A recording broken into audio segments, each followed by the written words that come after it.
तीनों देवियां ब्रह्मलोक में बैठी हुई बातें कर रही हैं कि तब तक देव ऋषि नारद बाबा आ गए। और जब देव ऋषि नारद बाबा आ गए तो तीनों देवियां कहने लगी आओ आ चले आओ। गए, चरणों में झुक करके प्रणाम किया और कहा माँ कैसे हाल है, क्या आपस में वार्तालाप कर रही हैं। तो कहने लगी बताओ बेटा बताओ, हम तीनों संसार से सुंदर हैं कि नहीं है। देव ऋषि नारद बाबा कहना हाँ आओ। तो कहना हम तीनों अपने अपने पति देवता की सेवा करती नहीं है, कितनी हम सुंदर हैं, कितनी हम सेवा करते हैं, हमसे बढ़कर ना तो कोई सुंदर है ना तो कोई सेवा करता है। कहने लगे हाँ तो ठीक है। क्यों भैया, कोई बढ़ाई अगर अपन बढ़ाई अपने मुहसिन करे तो नहीं अच्छी बात है, अपनी बढ़ाई जब कोई दूसरा आदमी करे। क्यों, जब अपनी बढ़ाई कोई दूसरा इंसान करता है तो ज्यादा बेटर लगता है, और जब अपनी बढ़ाई अपने मुख से तो कुछ नहीं अच्छा लगता है। देव ऋषि नारद बाबा कहने लगे जाके हो नारद बाबा का काम कौन है भैया, जहाँ सुई न जाए जहाँ हुआ भाग दे फार करत है। हाँ, जहाँ सुई न जाए वहाँ फार करत है, और जहाँ पर लड़ाई ना हो वहाँ पर लड़ाई करत है। पूछो जिसका सुख शांति से परिवार रहता है, पहुंच गए तो पूछो ना ये तो चालू करवा दे। महाभारत के माहिल बाबा और ऐसी देव ऋषि नारद बाबा, इनके काम और क्या था, यही काम था। आज लक्ष्मी जी और ब्रह्माणी जी और पार्वती जी जब ऐसा वार्तालाप कर रहे हैं तो देव ऋषि नारद बाबा कहने लगे तो बहुत अच्छी हो, अपनी बढ़ाई अपने मुझसे करत, अरे यहाँ का फकर फकर करत हो, तुमसे बढ़कर सुंदर हो, तुमसे बढ़कर पतिव्रता कोई मृत्यु लोक में। देव ऋषि नारद बाबा कहने लगे कि ऐसे बचाना बाबा बोले मैया मेरी बात तो सुनो, ऐसे बचाना बाबा बोले महातारिया सुनो रे मैया मोरी बात।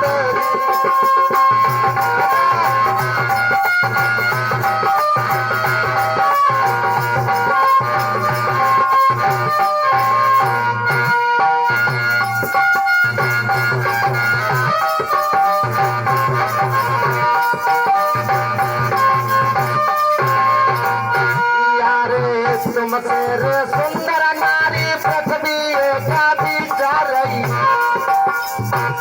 माँ तुमसे रे सुंदर नारी पृथ्वी का बिचारई, राहो यन सैया भाको नाम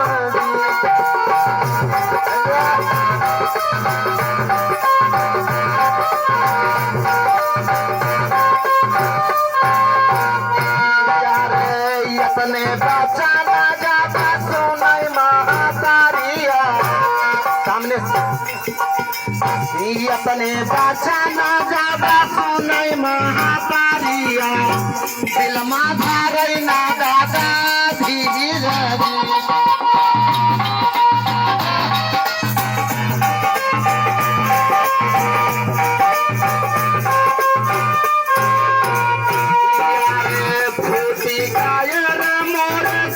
के तारा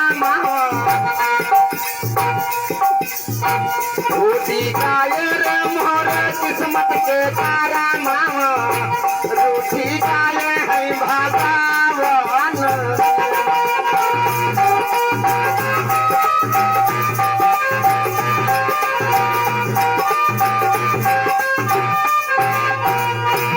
आज इस प्रकार से जिस समय देव ऋषि नारद बाबा ऐसे वचन कहो तो अब तीनों लोगन के दिल में सनाका गया कि हाँ कि हम तीनों देवताओं की पत्नी और इतनी सुंदर इतनी पतिव्रता, और लेकिन हमसे बढ़कर कोई यहाँ स्वर्ग में नहीं बाकी मृत्यु लोक में।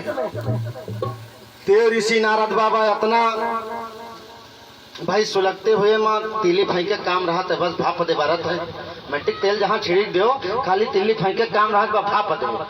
अब पूछो ना जैसे सुने तैसे पैरों के नीचे से पृथ्वी खिसक गई और कहने लगे बस आज ही तो अब भेजी थे, अब तो परीक्षा ले आए जाए कितनी बड़ी सुंदर है, कहा मऊ से बढ़ के सुंदर है, मऊ से बढ़ के पतिव्रता है, आज तो अब सुनो ना, अब तो नारद के पापा भेजी थे।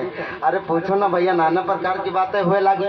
तीनों देवियां लौट करके जब अपने अपने घर में आई, भगवान विष्णु के घर लक्ष्मी गई, ब्रह्मा जी की यहाँ ब्रह्माणी जी गई और शंकर जी के यहाँ पार्वती जी गई। अब तीनों जनी मन मार करके बैठी। क्यों भाई?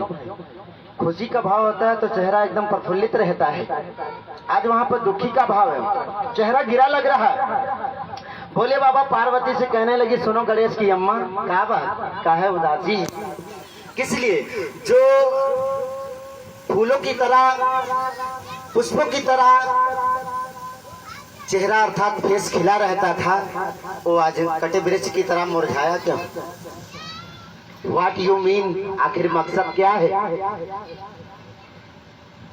आज ऐसी बात को सुन करके मैया पार्वती आंखों में आंसू लेकर के कहने लगी, सुनो ना, आज नारद हुआ प्यारा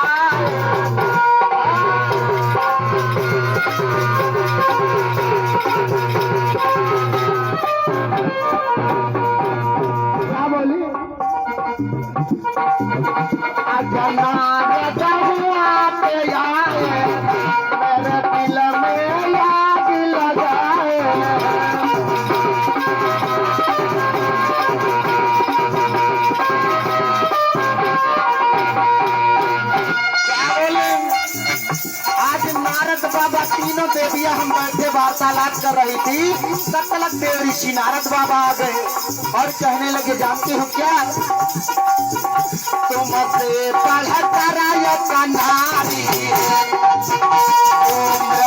लोक में रहती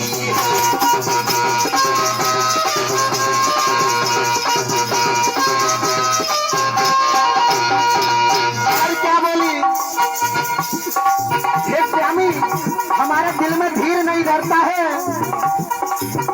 अब जाकर पता लगाई अब दिल में धीर बनाई।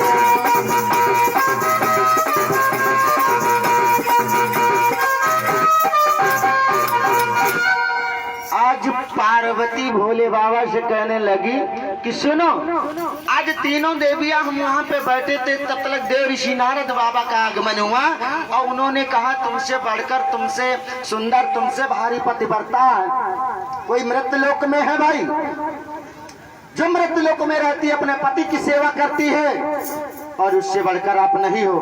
बताओ, तुम संहार कारक हो स्वामी, विष्णु जी पालनहारे और ब्रह्मा जी रचनाकार, ऐसे देवताओं की, ऐसे ब्रह्म की, ऐसे भगवान की हम नारी होकर के फिर भी हम पतिव्रता नहीं है, फिर भी हम एक सुंदर नहीं है। ये मृत्यु लोक में कैसी नारी है जो हम तीनों से बढ़कर वो सुंदर और पतिव्रता है? स्वामी जा करके परीक्षा लीजिए तुरंत और देखिए कितना बड़ी पतिव्रता है। जब तक लौट करके आओगे तब तक हम भोजन नहीं खाओगे। क्यों भाई? देखो कितना ईर्ष्या है, कितनी उनके अंदर जलन है।